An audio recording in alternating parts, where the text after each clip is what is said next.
प्रधानमंत्री नरेंद्र मोदी के साथ कोई स्थानीय चेहरा भी राजस्थान के विधानसभा चुनाव में हो सकता है। नमस्कार दोस्तों, आज नीति में एक बार फिर आप सभी का स्वागत है और आज हम बात करेंगे राजस्थान में होने वाले विधानसभा चुनाव की। विधानसभा चुनाव 2023 में आगामी है और मात्र एक वर्ष का समय उनके बीच में बचा हुआ है, लेकिन जैसे दो फाड़ कांग्रेस में देखने को मिल रहे हैं। पिछले 4 सालों में हमें गहलोत और पायलट दोनों गुटों में आपसी खींचतान देखने को मिली है। सेम कंडीशन यहाँ पर बीजेपी की भी है, बीजेपी के नेतृत्व की भी है। बीजेपी में एक और सतीश पूनिया है जो कि प्रदेशाध्यक्ष है, दूसरी ओर पूर्व सीएम मुख्यमंत्री वसुंधरा राजे है जो 2 बार प्रदेश का नेतृत्व कर चुकी है। और भी कई नेता जैसे लोकसभा अध्यक्ष ओम बिरला हुए या केंद्रीय जल शक्ति मंत्री गजेंद्र सिंह शेखावत हुए या केंद्रीय मंत्री अर्जुन राम मेघवाल हुए, ये सब एक बड़े नेता हैं। और राज्यसभा सांसद ओम प्रकाश माथुर को भी हम नहीं भूल सकते, ये भी बड़े नेता हैं। लेकिन बीजेपी ने एक प्लान यहाँ पर बनाया है कि जिस जिस जगह पर बीजेपी बिना चेहरे के मैदान में उतरी है वहाँ पर उनको हार देखने को मिली है या ज़्यादातर सीटें होते हुए भी वो सरकार नहीं बना पाए, ऐसी स्थिति वहाँ पर देखने को मिली है।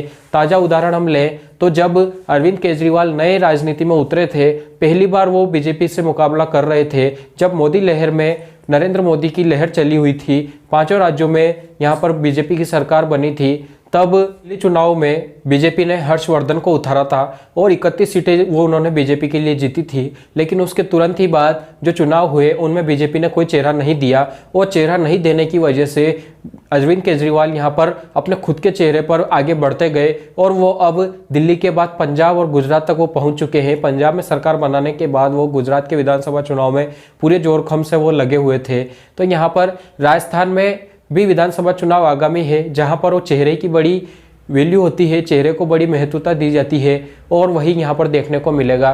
चूंकि ताज़ा उदाहरण पश्चिम बंगाल का भी है जहां बीजेपी बहुत ही मजबूत स्थिति में थी, लेकिन कोई चेहरा फेस नहीं होने के कारण यहां पर बीजेपी थोड़ी सी पिछड़ गई और ममता बनर्जी सीटें हासिल करने में कामयाब हो गई। तो यहाँ पर पश्चिम बंगाल में भी एक बार फिर बीजेपी को पीछे देखना पड़ा।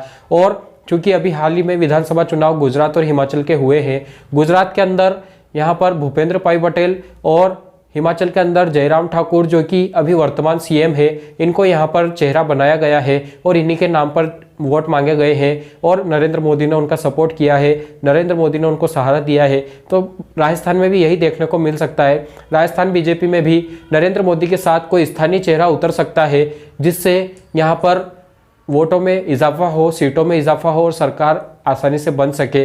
लेकिन वो चेहरा कौन होगा, यहाँ पर बहुत से चेहरे ऐसे हैं जो आपसी खींचतान में लगे हुए हैं कि हम सीएम के दावेदार हैं। उन चेहरों में यहाँ पर आपसी खींचतान जारी है।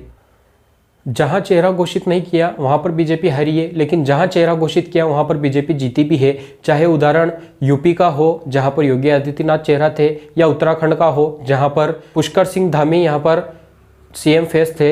तो राजस्थान में भी कई सारे सीएम फेस है, किनके ऊपर मोहर लगती है या कौन मोदी के साथ में पोस्टर के अंदर नजर आता है, चुनाव में नजर आता है, ये देखने वाली बात होगी। आप जुड़े रहिए हमारे साथ, हम मिलते हैं एक नए वीडियो में। धन्यवाद।